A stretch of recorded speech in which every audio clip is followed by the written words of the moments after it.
Em meados do século XVIII, o Brasil, então colônia de Portugal, presenciou um acontecimento de ordem absurda para aqueles tempos. Em pleno ciclo da mineração, auge do uso da mão de obra escrava, o poderoso e mais rico homem do Reino de Portugal, o contratador de diamantes João Fernandes, se casa com a negra Francisca da Silva.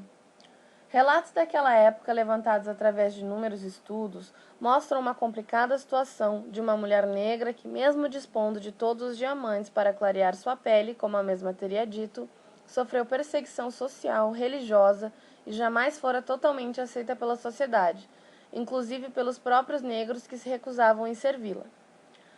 A história da Chica da Silva remonta o passado cruel do nosso país, vítimas de séculos de exploração daqueles que não eram brancos europeus e seus descendentes. Houve a abolição da escravatura, mas a discriminação continuou, pois já havia sido construído o preconceito. Aos negros foi negado total acesso aos avanços sociais, seja pelo simples ato de se negar o trabalho a um cidadão porque ele teria boa aparência, ou pelo fato de que a sociedade brasileira procurou se modernizar, mas em nenhum momento procurou reparar os danos gerados por anos de um sistema desumano. O sistema econômico mudou. Algumas questões de ordem preconceituosa se mantiveram, como aquelas pautadas pelo preconceito étnico, racial, religioso e sexual, e novas formas surgiram. O sistema capitalista, modo de produção focado no consumo, divide as pessoas pelo poder aquisitivo e exclui as pessoas que não estão capacitadas para o mercado de trabalho ou que não podem adquirir bens.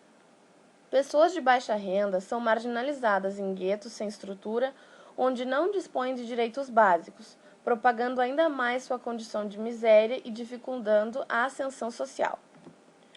O consumo também acaba por criar nas pessoas, através do bombardeio de informações midiáticas, o desejo de ser incluído em padrões construídos, que excluem ainda mais os que não têm condições ou não querem se adequar.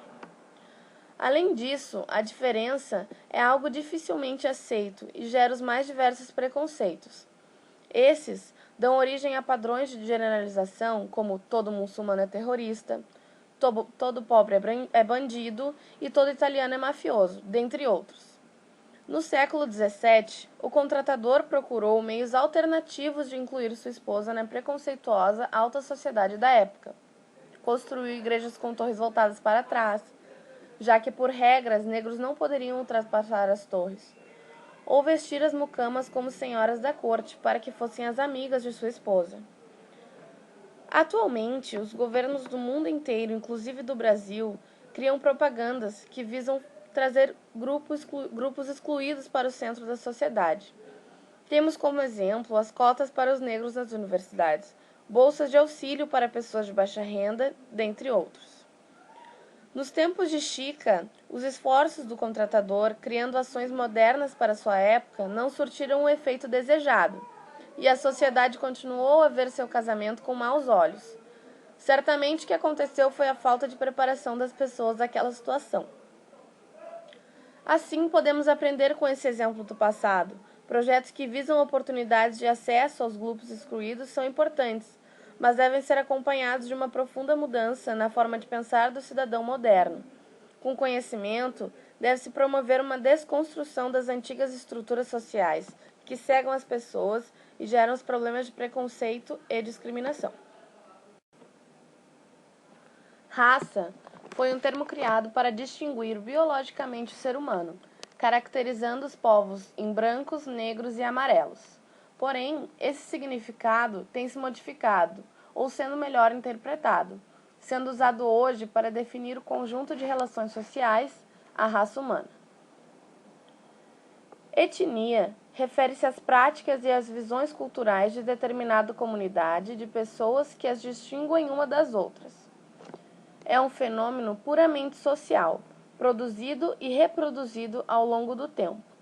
Não é imutável, mas sim variável e adaptável às circunstâncias inconstantes.